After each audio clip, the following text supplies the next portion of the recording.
for a simple reason. We have a democracy to save. We have a democracy to save.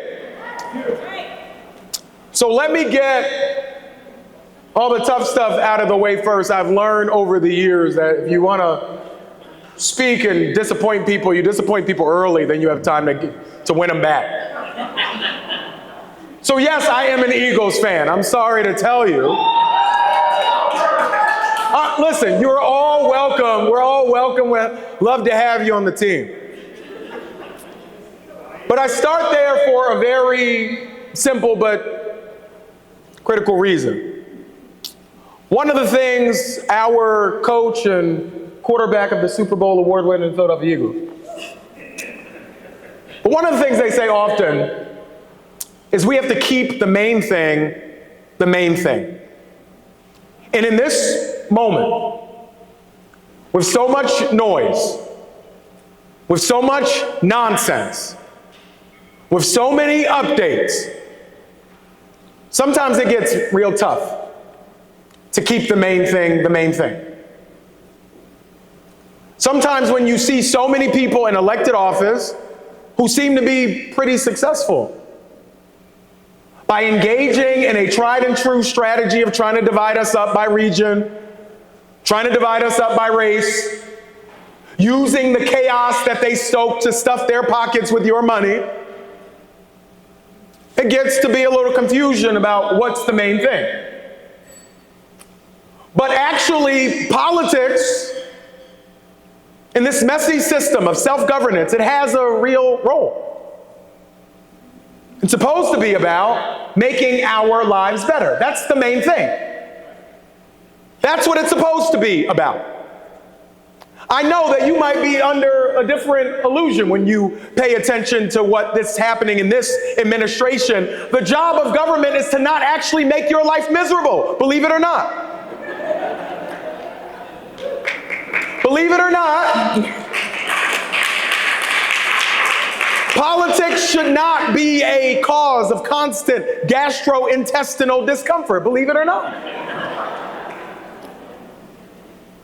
And when government is doing what it's supposed to do, when we're focused on the main thing, we can actually have a government that works for working people and working families. We actually could have that.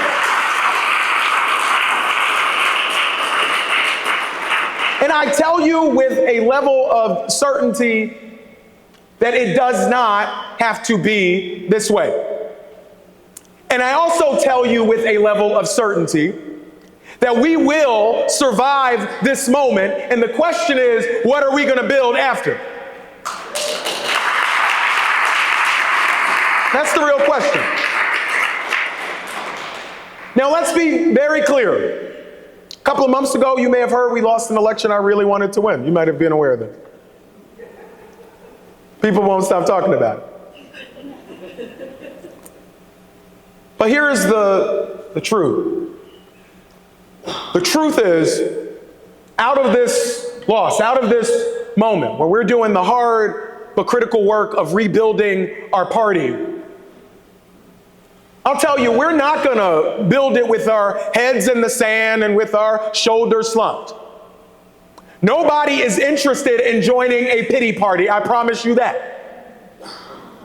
If you have ever been to the club, or the club, as I like to say, I can promise you, you're not going to get a lot of people in the door if you're standing outside telling them that the DJ sucks and nobody's in the building. And we have spent a couple of months saying, well, the DJ sucks, the music's not good, nobody's dancing, but I hope you would come in. We have to, in this moment, be reminded as Democrats who the hell we are. And what our job is. And our job, our mission, our brand, our slogan, it's very simple. It's 3 words. Our job is to make life better. That is the job of this party. That is the job of our government. That is the responsibility of each of us in this moment.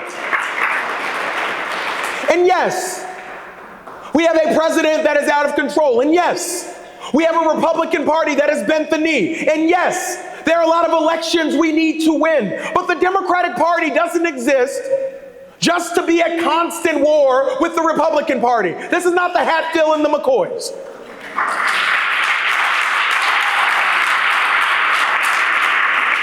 And I want you to hear me on what I'm about to say next. And I really need you to hear me. And when I travel across the country, people see a black guy with locks from North Philly, and they get shocked by what I'm about to say to you. But I am not actually a Democrat because I hate Republicans. Hear me on this. I am not a Democrat because I hate Republicans. When I got registered to vote at Broad and Cecil B. Moore outside of Temple University, which is where my now district is, somebody came up to me with a clipboard from the Obama campaign or the Hillary campaign, I can't remember. But when they got me registered to vote, the only thing I could tell you about the guy in the White House is that he had a cameo in Home Alone 2 once. That's all I knew about Donald Trump. He was not the animating factor for my engagement. I am a Democrat because of what happens when I look over my life. And when I think about what we have done as a party, but what we have also done as Americans. And you being here tonight is a prime example of that truth. Yes, this is a nice dinner. But this is as American as it gets. People getting together in ballrooms, in barns, in churches, in bars, coming together as neighbors to decide who the hell we want to be and what we want our communities to be. That's what we've done.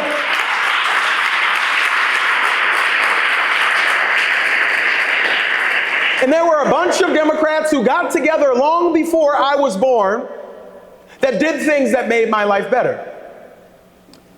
I was raised in a working poor family right in North Philly where my district is. My dad was trained as a social worker right at Temple University. He was lucky that one day a cute little thing named Kelly, my mama, strolled on in. 9 months later, here I come. Now, I say this because it is fundamentally true. I hit the parental jackpot, okay? I got the best parents in the world. Second only to your parents, who I assume were fantastic.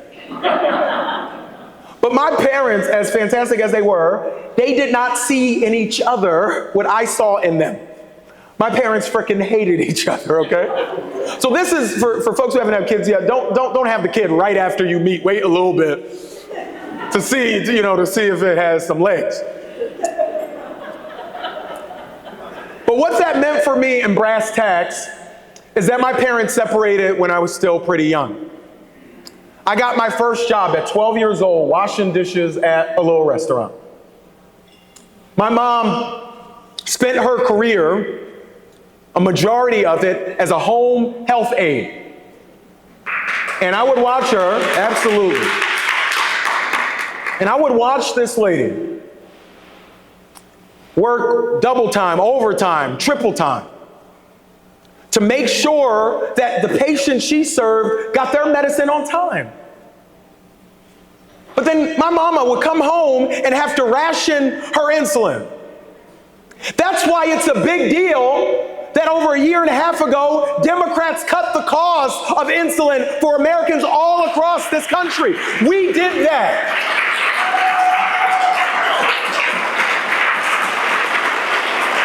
I told you, things were tough. I did not always have what I wanted to eat, but I had something to eat because of a program called SNAP that Democrats fought for and made a reality in this country.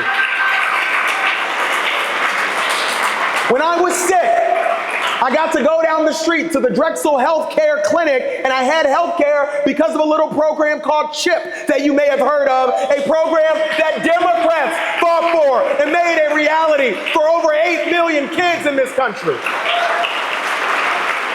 And when my parents found themselves in between gigs, there was something called unemployment that Democrats fought for in this country.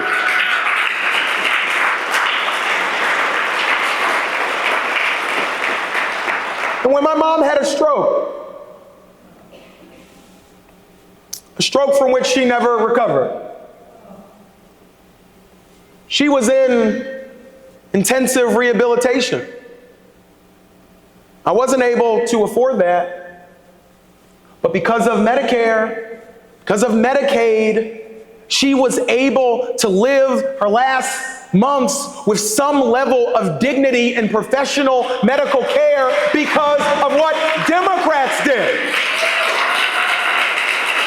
And so when you think about the American social safety net, Democrats built that, and we better start acting like it. We better start acting like it. Listen, I get it. This is a scary time. This is a sad time. This is a frustrating time.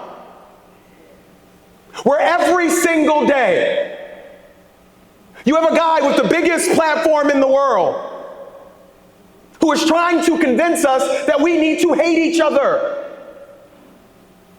I do not hate my neighbor. And I refuse to let some damn politician say that I have to. We don't have to. We don't have to fight because they told us to.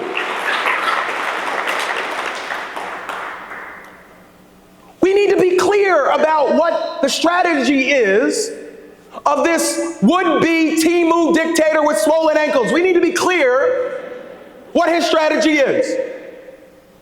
Trying to divide folks up. That's a part of the authoritarian playbook. Because a united people can't be conquered, but a divided people will be conquered every single time.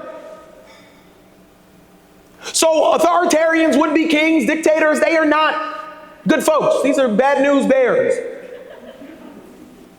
But they're also not particularly creative. They're not particularly creative folks. Even "Make America Great Again" and "America First" is a slogan that he dragged from decades ago. This is not like a creative guy. Hear me on this.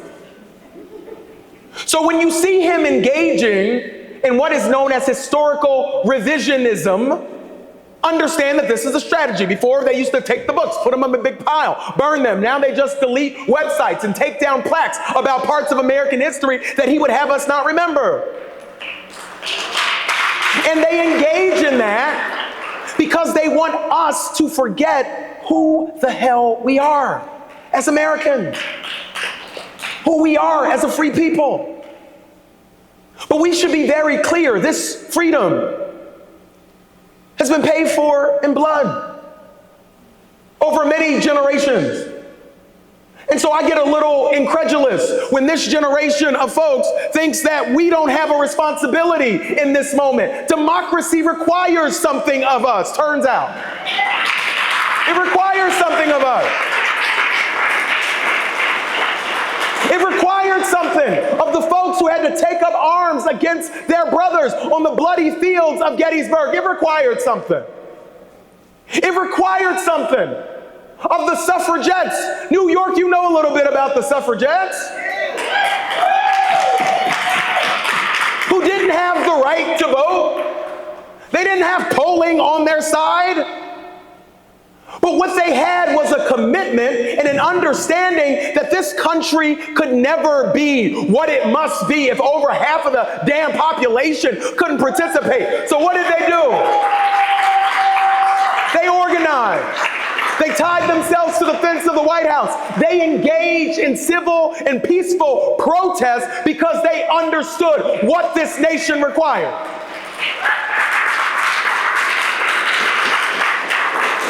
It required something of the folks who came to Stonewall that night and to the marches after. Folks who understood that this nation was big enough and great enough for all of us, no matter who you love, how you look, who you worship, where you're from. And you know what? 60 years ago, it required something of the folks on the Edmund Pettus Bridge. Brave folks who changed the course of American history. But let me tell you something about those folks on that bridge that day. They didn't have anything we don't have. They did not have a crystal ball. They They did not have superpowers. Because I talked about historical revisionism, but we should be very clear that even if you don't want to erase history, we often flatten history. Because if you want to tell a long, complex story, the easiest way to tell the story is to make it about one or two characters. And so I've heard Democrats all across this country say, well, who's going to be the next John Lewis? And John Lewis, an incredible American, but we should be very clear, John Lewis was not on the damn bridge by himself. But when you hear people tell the story, they tell the story, well, John Lewis is on the bridge, somebody hit him over the head, he woke up, civil rights were passed, and thank God. But we should be very clear about what was actually happening in that moment. Polling for civil rights before they crossed that bridge was not good. I need you to hear me, it was not good. Everybody acts like they were for it now. Polling was bad. Stephen Kornacki would have been at the board and said, well, maybe Democrats ought to not, maybe they might not be for that, only 19%. And that's not a joke, only 19%. Before the march across the Birmingham Bridge, only 19% of the US population supported the Civil Rights Act. 34% of Americans said that by the marching and the protests and the sit-in, they were disrupting progress. And then you had a whole other group of folks who believe, what the hell are you doing? Everything's perfect. So in that moment, the polling was not looking good. In that moment, you had a very popular governor who was fond of saying segregation now, segregation tomorrow, segregation forever. Does that sound kind of familiar to a guy who we might know? He armed state troopers in military gear and set them out against peaceful protesters. Does that sound kind of familiar? He told them, you better not walk across the bridge. Does that sound kind of familiar? And so in that moment, when over 600 people showed up on that bridge, they did not have a crystal ball. They did not know that what they were going to do that day was going to shock the conscience of the nation and change the course of history. All they knew for sure is that there was something worth fighting for.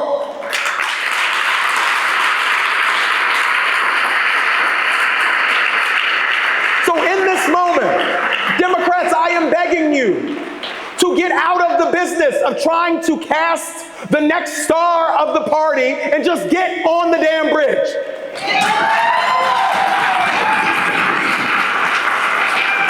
Stop listening to the podcast to hear who has the best prediction for the future. Just get on the damn bridge. And understand that it's going to cost you something. The folks who showed up that day were homemakers and teachers, lawyers and maids, doctors, people who could not go back to their communities after showing up on that bridge that day because people didn't like what they were doing. So we have to be clear about what American history is. And it's not a crystal stair. It's a bunch of Americans getting together like we are in the face of authoritarians and tyrants and bad poll numbers who understand what is worth fighting for in this moment.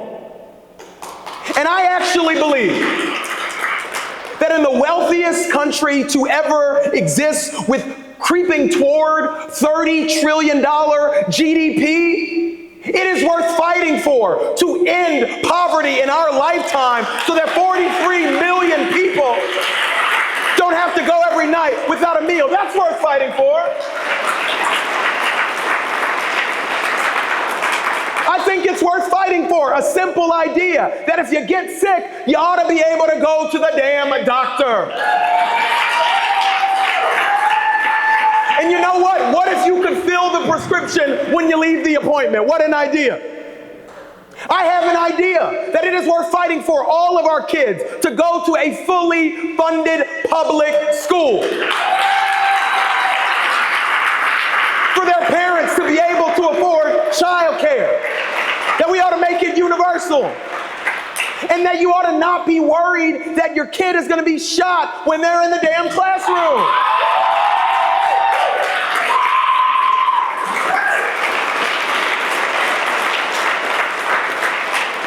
I think it's worth fighting for a country where we reverse the trend of people not being able to buy a home until later and later and later in their lifetime.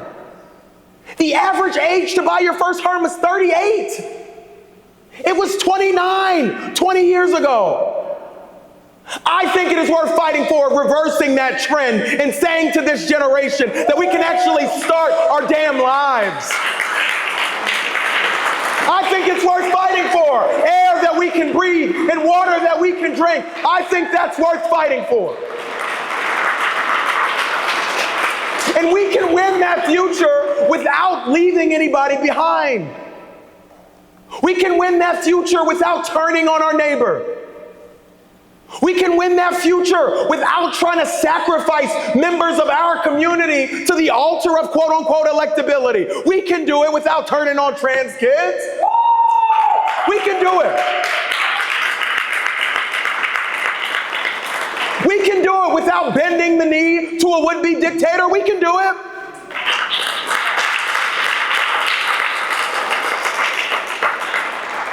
We can do it when we remember who the hell we are as a party, what we have done, and what's worth fighting for the next generation. Now, I want to end with this note because I've been thinking about it quite a bit. And I want to go back to it because I said it before. I know some of you are still going to tweet later about who you think the next stars should be in our party. We have to be a party that does not exist to just throw a big party every 4 years in a different city and announce who our presidential nominee is. There was a reason before I got here, I was in Binghamton with our mayoral nominee, because I think in this party, if we want to win not just the presidency, but if we actually want to make life better for folks, we have to treat folks running for school board with the same respect that we treat folks running for U.S. Senate. We got to be intent on electing good mayors with the same intensity that we're trying to elect members of Congress. We have to be a party that focuses on electing county commissioners and everybody up and down the ballot. That's the type of party we have to be. And we have to be a party that understands the stars in our party are plentiful. They are many. I will never forget, after college, I graduated and had this great opportunity to go to South Dakota. And I'm not recognized. I went to South Dakota. You go out to the plains. There are no mountains, no light pollution. It's just land. I remember my first night there going outside, and I recognized I had never truly seen the stars. Never really seen the stars. And I recognized in that moment the sky was beautiful, not because there was one star that outshined the rest. It was beautiful because it was full of stars. This party is full of stars. And not just folks with viral videos on TV. You're sitting across the table from people who cared enough about this moment to show up to this dinner. And who I hope are going to care enough about this moment to leave this dinner and get to the hard work of expanding this party, expanding your state party, investing in building the Democratic Party, and then ultimately building a country where every single one of us gets a fair shot and a fair shake, not as a nice, cool thing to say, but as a real lived experience in each and every one of our lives. So I believe in us. I believe that we will outlast this moment. But then we have to go build an America that is worthy of the sacrifice that has come before us, an America that is worthy of the work that we are going to do together, and to make sure that we don't say to the next generation that we let this messy, sometimes frustrating experiment in self-governance die on our watch. I get it. American democracy is like the group project from hell sometimes. But we have an assignment. So let's show up and let's save this nation. God bless you guys. Take care of yourselves. Take care of each other. Let's go win some elections. Let's go win some elections. Let's go win some elections. God bless you guys. Thank you, Madam Chair. Thank you, everybody. Take care. Take care. Take care.